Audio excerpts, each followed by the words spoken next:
नमस्कार प्रेक्षकांनो, आजच्या एपिसोडमध्ये नंदिनी खूपच जास्त टेन्शनमध्ये असते. पैशांची जमवाजमव होते का ते बघत असते. रक्कमसुद्धा मोठी असल्यामुळे तिला खूप जास्त टेन्शन हे आलेलं असतं आणि त्यामुळे खाण्यापिण्याकडे तिचं दुर्लक्ष झालेलं असतं. तेवढ्यातच प्रेक्षकांनो, इथे आता काव्या नंदिनीसाठी ब्रेकफास्ट घेऊन आलेली असते. तेव्हा नंदिनी म्हणत असते, काव्या हे सगळं काय आहे? तेव्हा काव्या म्हणते, चल नंदिनीताई ये, बस बरं इथे, मी तुझ्यासाठी खायला घेऊन आले. मगाशी मी बघितलं ना, तू सगळ्यांना इथे वाढलंस, पण तू मात्र खाल्लं नाही आहेस. त्यामुळे आता इथे गुपचूप बसायचं आणि आधी पोटभर खाऊन घ्यायचं. तेव्हा नंदिनी म्हणते, नाही नको काव्या, खरंच माझी इच्छा नाही आहे. तेव्हा काव्या म्हणते, ताई मी तुला विचारत नाही आहे, तू खाऊन घ्यायचं म्हणजे घ्यायचं, ये बरं इथे. तेव्हा प्रेक्षकांनो, इथे आता नंदिनी म्हणत असते, नको काव्या, खूप जास्त टेन्शन आहे गं, त्यामुळे खाण्यापिण्याकडे माझं लक्षच जात नाही आहे. काव्या म्हणते, बघितलं ना मी, मगाशी सगळ्यांना पोटभर वाढलंस आणि तू खाल्लंच नाही आणि माझं तुझ्याकडे बारीक लक्ष असतं ताई. मला बरोबर कळतं काहीतरी घडलं आहे म्हणूनच तू कमी खातीस, पण ह्या वेळेला तुझं अजिबातच लक्ष नाही आहे. अशाने वीक होशील तू. चल बरं खाऊन घे. तेव्हा इथे नंदिनी म्हणत असते, नाही गं, लोनसाठी अप्लाय करते, कुठून पैसे मिळत आहेत का ते बघते, पण एवढी मोठी रक्कम कुठून उभी करायची, एवढे पैसे कुठून आणायचे? तेव्हा काव्या म्हणत असते, ताई अगं कशाला काळजी करतेस, अजून आहेत ना आपल्याकडे 10-15 दिवस, आपण काहीतरी मॅनेज करू ना. तेव्हा नंदिनी म्हणते, अगं कुठे 10-15 दिवस आहेत, तुला माहिती आहे भास्कर काकांनी आता फक्त 7 दिवसांची मुदत दिली. तेव्हा काव्या म्हणते, अगं पण का? तेव्हा नंदिनी म्हणते, कारण काव्या, अगं जीवाने त्यांच्यावरती हात उगारला म्हणून रागाच्या भरामध्ये त्यांनी आता फक्त 7च दिवस दिलेत आपल्याला. तेव्हा इथे काव्या म्हणते, जीवा पण ना जुनी सवय आहे त्याची. एकदा का डोक्यात राग गेला की कुणाला तरी समोरच्या व्यक्तीला मारायचं, ही सवय त्याची जुनी आहे.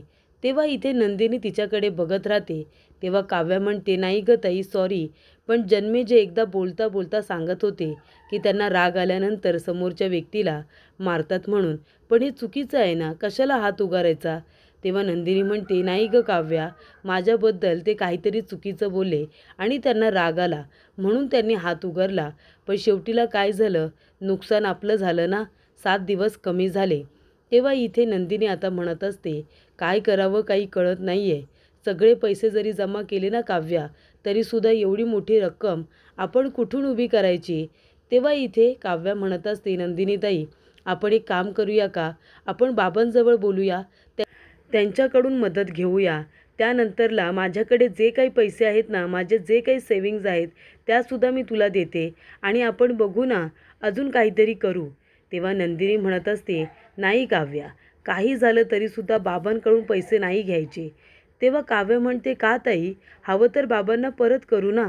तेव्हा नंदिनी म्हणते, नाही गं, आता आपलं लग्न झाले आणि आता लग्न झाल्यानंतरसुद्धा आपण प्रॉब्लेममध्ये आल्यानंतर आपण बाबांकडून पैसे घ्यायचे, ते मला योग्य वाटत नाही आहे. बघू, आपण काहीतरी करू. आनंद निवास तुझ्यासाठी किती महत्त्वाचं आहे ना, ते मला बरोबर माहिती आहे. आपल्या जवळचं काहीतरी आपल्या हातातून निसटून जाते असं वाटतं ना, तेव्हा काय वाटतं हे मी समजू शकते. त्यानंतर प्रेक्षकांनो, इकडे आता सुनीता कॅफेमध्ये असते. तेव्हा तिचं लक्ष त्या टेबलवरती जातं, ज्याच्यावरती इथे जीवाने जे आणि के असं लिहिलेलं असतं. तेव्हा इथे सुनीताने आपल्या डोळ्याने ते सगळं बघितलेलं असतं. तेव्हा प्रेक्षकांनो, इथे आता सुनीता म्हणत असते की काय करू, इथे आता मानिनीला तिच्या सुनेचं सत्य कसं काय सांगू? तो मुलगा आणि काव्या दोघेजण नेहमी याच इथे कॅफेमध्ये येत होते ना. त्यानंतर प्रेक्षकांनो, त्याच कॅफेमध्ये आता महाजनी काका आणि जीवा दोघेजण परत आलेले असतात. आणि तेव्हा प्रेक्षकांनो, इथे आता जीवाला महाजनी काकांची मदत हवी असते, कारण त्याला काही करून भास्करला इथे धडा शिकवायचा असतो आणि त्याचबरोबर आनंद निवास त्याच्याकडून परत मिळवायचं असतं. आनंद निवास जीवासाठी महत्त्वाचं आहेच, पण ते नंदिनीसाठी खूप जास्त महत्त्वाचं आहे, हे जीवाला बरोबर माहिती असतं. त्यानंतर प्रेक्षकांनो, इथे आता कॅफेमध्ये जे दादा आलेले असतात ते सुनीताला ऑर्डर देतात. त्यांना इथे आता सँडविच हवं असतं आणि सॉफ्ट ड्रिंक हवं असतं. त्यानंतरला इथे सुनीता ऑर्डर घेते आणि दादा म्हणत असतात की मॅडम इथे जरा AC थोडा कमी केला तरीसुद्धा चालेल. त्यानंतर प्रेक्षकांनो इथे आता सुनीता प्रत्येकाची ऑर्डर घेत असताना मनामध्ये फक्त तिचा एकच विचार, मानिनीला सत्य सांगायचं कसं. तेव्हा तिचं लक्ष आता बोलता बोलता जीवाकडे जातं. त्यानंतर प्रेक्षकांनो इथे आता जीवाकडे गेल्यानंतर ती म्हणत असते की अच्छा हा तर त्या काव्याचा बॉयफ्रेंड आहे ना, हा काव्याचा बॉयफ्रेंड आहे.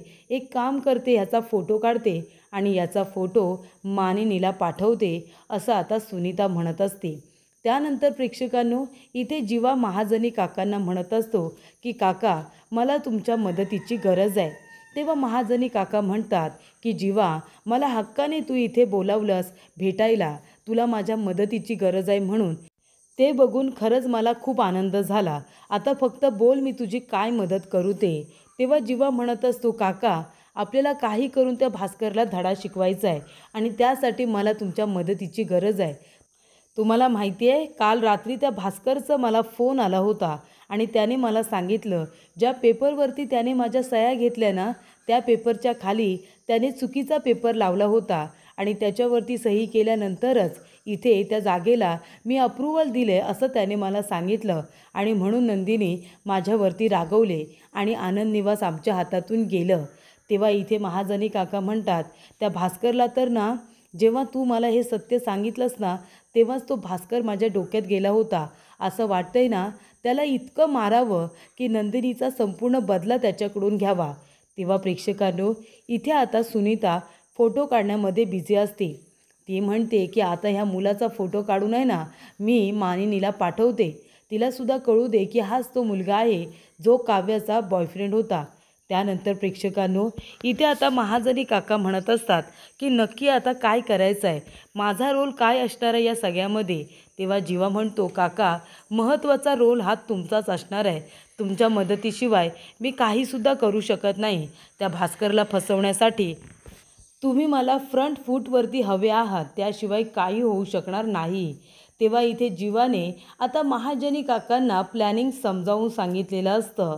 त्यानंतर प्रेक्षकांनो इथे सुनीता आता जीवाचा आपल्या मोबाईलमध्ये फोटो काढते आणि तो फोटो मानिनीला पाठवते.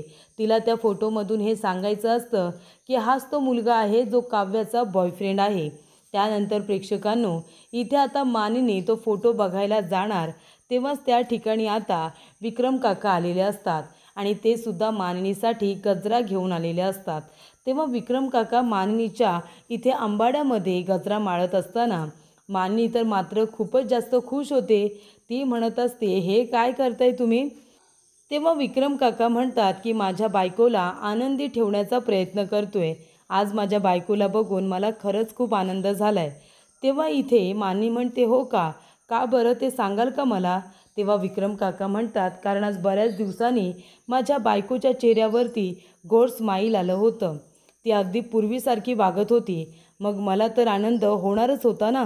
हां मध्ये मध्ये जराशी चुकीची वागत होतीस तू, पण आता जे काही वागली सकाळी काव्यासाठी तू शिरा बनवलास तो सुद्धा गोडाचा, हे बघून खरंच मला खूप आनंद झाला. आणि माझी मानिनी ही अशीच आहे, ती दुसऱ्यांवरती रागवणारी चिडणारी आणि त्यांच्याबरोबर भांडणारी तर अजिबात नाही आहे.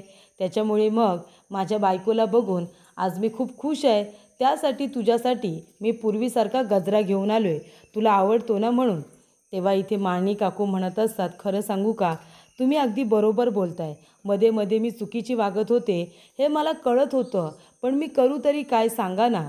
तेव्हा इथे विक्रम काका म्हणतात अशी का वागलीस तू, ते मी तुला आधीसुद्धा विचारलं होतं पण तू मला सांगितलंच नाहीस, नक्की तुझ्या अशा वागण्यामध्ये काय कारण होतं.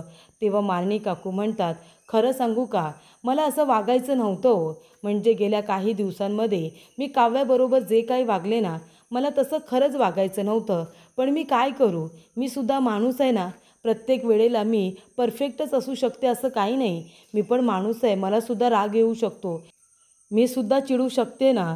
तेव्हा विक्रम काका म्हणतात अगदी बरोबर, फक्त फरक एवढाच आहे की तू त्रासामध्ये असताना, तू इथे चिडलेली असताना तुला सरळ दिशा दाखवण्यासाठी, तुझा राग कमी करण्यासाठी या वेळेला मी सुद्धा नव्हतो. खरंच मी तुला सॉरी म्हणतो. तू इतकी चिडचिड केलीस, इतकी रागवलीस, म्हणजे नक्कीच तुझ्या मनामध्ये विचारांचा भडीमार सुरू असेल आणि अशा सिच्युएशनमध्ये मी तुझ्याबरोबर नव्हतो याचं मलासुद्धा वाईटच वाटतं आहे आणि त्यासाठी मी तुला सॉरी म्हणतो आहे. तेव्हा इथे विक्रम काका म्हणतात, पण आता सगळं काही व्यवस्थित झालं आहे ना? आता तुझ्या मनामध्ये काव्याबद्दल किंवा कुणाच्याचबद्दल काही नाही आहे ना? तेव्हा मानी म्हणते, नाही हो, आता काही नाही. आता माझ्या मनातले सगळे गैरसमज दूर झालेले आहेत. पण खरं सांगू का, माझ्या मनामध्ये जो काही सल होता ना, तो मला तुम्हाला आता सांगावंसं वाटतंय. तेव्हा विक्रम काका म्हणतात, बोल ना, तुझ्या मनामध्ये जे काही आहे ना ते प्लीज बोल माझ्याजवळ. त्यानंतर प्रेक्षकांनो, जीवाने सांगितलेला प्लॅन आता महाजनी काकांनी ऐकलेला असतो. ते म्हणतात की जीवा, अरे तू ज्या प्लॅनबद्दल बोलतोयस ना, त्या प्लॅनबद्दल जर कुणी आपल्याला पकडलं ना तर आपल्यासाठी खूपच जास्त रिस्की आहे बाबा. तुला माहिती आहे ना, आपण दोघे जेलमध्ये जाऊ शकतो. तेव्हा जीवा म्हणतो, काका अहो तुम्ही सेफ आहात, तुम्हाला कुणीही काही करणार नाही आहे, तुम्ही कशाला टेन्शन घेताय, सगळं काही आपल्या मनाप्रमाणे होईल.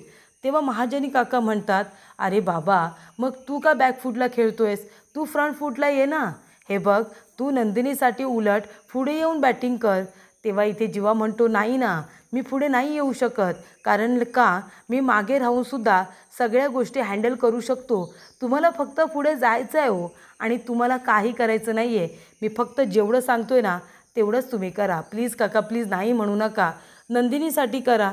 हे बघा, मी तुम्हाला इथे पाणीपुरी दिली आहे की नाही खायला, त्या पाणीपुरीची शपथ आहे तुम्हाला, प्लीज नाही म्हणू नका.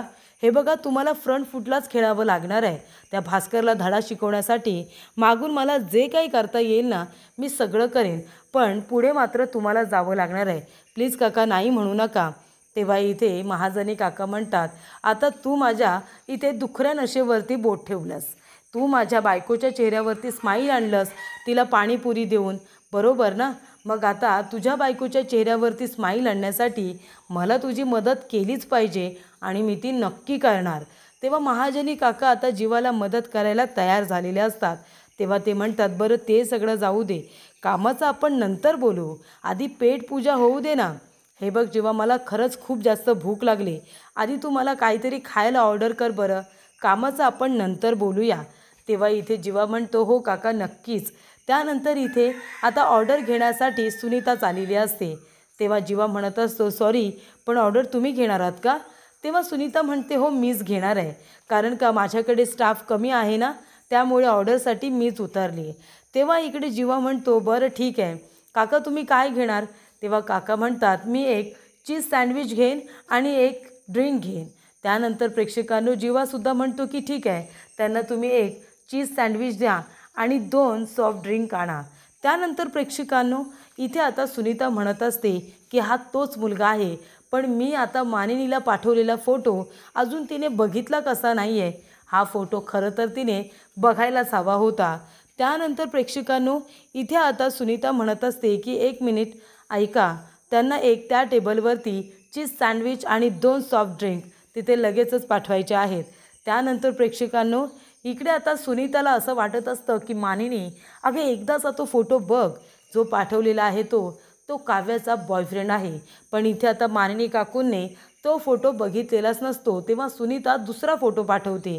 त्यानंतर प्रेक्षकांनो, सुनीता विचार करते की मानिनी नुसता फोटो बघून विश्वास ठेवणार नाही, तर त्या मुलीबरोबर या माणसाचा फोटो पाठवायला हवा होता.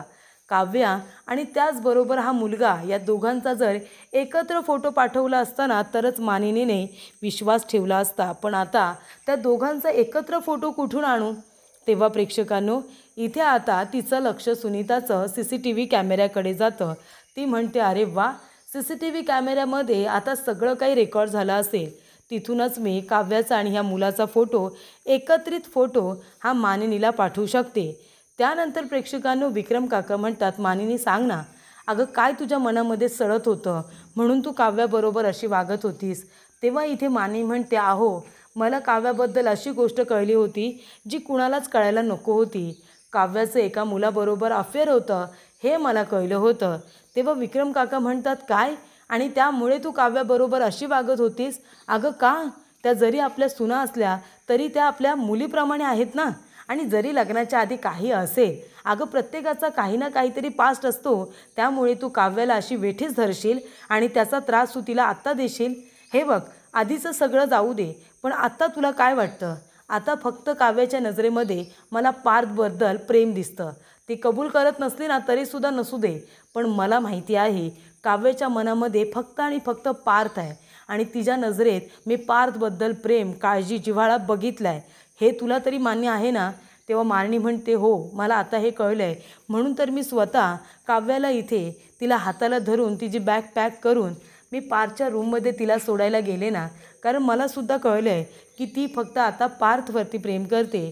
तेव्हा विक्रम काका म्हणतात, मानिनी तू या कारणासाठी काव्याला बिचारीला वाटेल तसं बोलत होतीस, तिच्याबरोबर वाद घालत होतीस विनाकारण.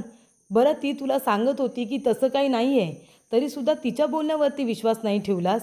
मानिनी अगं तू इतक्या जुन्या विचारांची कधीपासून झालीस? त्यानंतर प्रेक्षकांनो मानिनी म्हणते, हो खरंच चुकलं माझं, खरंच चुकलं. मी सुनीताच्या बोलण्यावरती विश्वास ठेवायला नको होता. तेव्हा विक्रम काका म्हणतात, कोण ती सुनीता? अगं ती उलट तुला समजवायला हवी होती ना.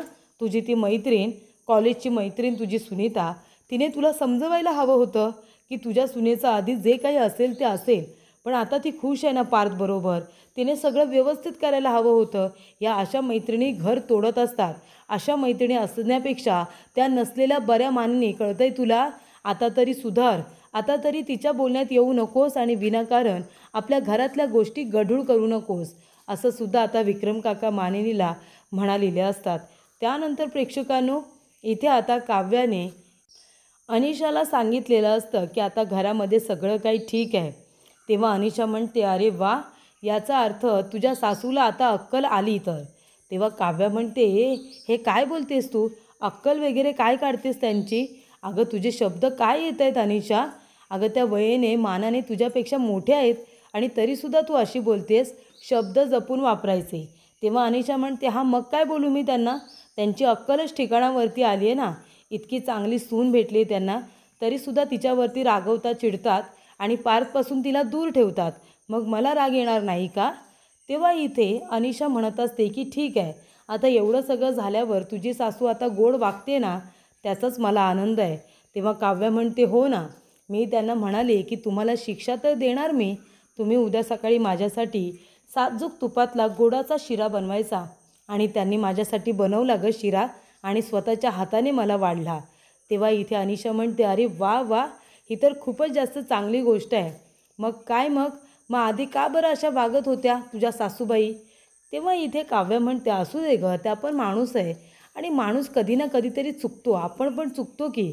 आता बघ, कधी कधी आपली बस असते ती वेगळ्या रस्त्याने जात असते, कधी कधी ती बिघडते, पण आपण लगेच तिला सोडून देतो का, उतरतो का? आपण वाट बघतोच ना ती नीट होईल आणि आपल्याला योग्य दिशेने घेऊन जाईल म्हणून. मग तसंच काहीसं मानिनी काकूंच्या बाबतीत झालं. त्यासुद्धा अशा U-टर्न घेऊन आल्या, पण नंतरला आल्या माझ्याकडेच ना, आणि शेवटीला त्यांनी मला समजून घेतलं, माझ्याशी बोलल्या आणि त्याचबरोबर त्यांना त्यांच्या चुकीची जाणीवसुद्धा झालेली आहे. अजून दुसरं काय हवं आहे मला? माझ्यासाठी महत्त्वाची हीच गोष्ट आहे की मानिनी काकूंना सत्य काय आहे ते कळलं आणि जे काही आमच्यामध्ये गैरसमज झाले होते ते मिटले. तेव्हा इथे अनिशा म्हणते, मग आता काय हरकत आहे, तू पण एक काम कर, आता पाच जिजूंच्या रूममध्ये आली आहेस ना तू, मग त्यांच्याबरोबर बाहेर कुठेतरी फिरायला जा. नाहीतर आता एका रूममध्ये आली आहेस तर तुमचा हनीमूनसुद्धा बाकी आहे, तोसुद्धा साजरा करायचा असेल ना. तेव्हा काव्या म्हणते, अनिशा हे काय बोलतेस तू? तेव्हा अनिशा म्हणते, काय बोलते म्हणजे? बरोबर तेच बोलते ना. आता तूसुद्धा परफेक्टली मूव ऑन झालेली आहेस आणि पार जिजूंबद्दल तुझ्या मनात काय आहे हे मला माहिती आहे. त्याच्यामुळे आता वेळ घालवू नकोस, मी जे काय बोलते ना त्याच्याकडे लक्ष दे. तेव्हा इथे काव्या म्हणते, सगळ्या गोष्टी जरी व्यवस्थित झाल्या असतील ना तरीसुद्धा अनिशा एका गोष्टीची मनात भीती आहेच गं. तेव्हा अनिशा म्हणते, कसली भीती? तर इथे प्रेक्षकांनो सुनीता आता काव्य आणि जीवाच्या हात धुवून पाठीच लागलेली असते. ती म्हणत असते की सत्य सांगण्यासाठी मला आता CCTV फुटेज हवं आहे. तेव्हा ते आपल्या स्टाफला सांगते की मला 2 आठवड्याचं CCTV फुटेज हवं आहे. तेव्हा ते स्टाफ म्हणतात की डिलीट केलेलं आहे, पण तुमच्यासाठी तितकंच महत्त्वाचं असेल तर आपण डिलीट केलेलं फुटेज पुन्हा रिस्टोर करू शकतो. 2-3 दिवस जातील मॅम, मी तुम्हाला फुटेज देते, असं सुद्धा इथे सुनीताच्या स्टाफने सांगितलेलं असतं. त्याचबरोबर प्रेक्षकांनो, पुढील भागामध्ये इथे नंदिनी येते आणि म्हणते, बघू पिहू काय चित्र काढलेस तू. तेव्हा पिहू म्हणते, जाऊ दे, इतकं चांगलं नाही आहे. तेव्हा इथे तरीसुद्धा नंदिनी म्हणते, बघू दे बरं मला. आणि ती विचारते की ही चित्र का म्हणून तू काढलेस, म्हणजे असा काय रेफरन्स घेतलास किंवा असं तू घडताना काही बघितलेस का म्हणून तू असं चित्र काढलेस. तेव्हा इथे पिहू आता गप्पच बसते. त्यानंतर प्रेक्षकांनो, इथे आता काव्या पार्थला म्हणत असते की मला तुमच्याजवळ बोलायचं आहे माझ्या पास्टबद्दल. तेव्हा इथे काव्या बोलत असताना पार्थ म्हणत असतो की याचा अर्थ तुमचा पास्ट हा अजूनही तुमच्या मनामध्ये आहे का. तेव्हा प्रेक्षकांनो, इथे काव्या आता पार्थकडे बघतच राहते आणि ती त्याच्यावरती काही बोलत नाही. ती पूर्णपणे आता गप्प बसलेली असते.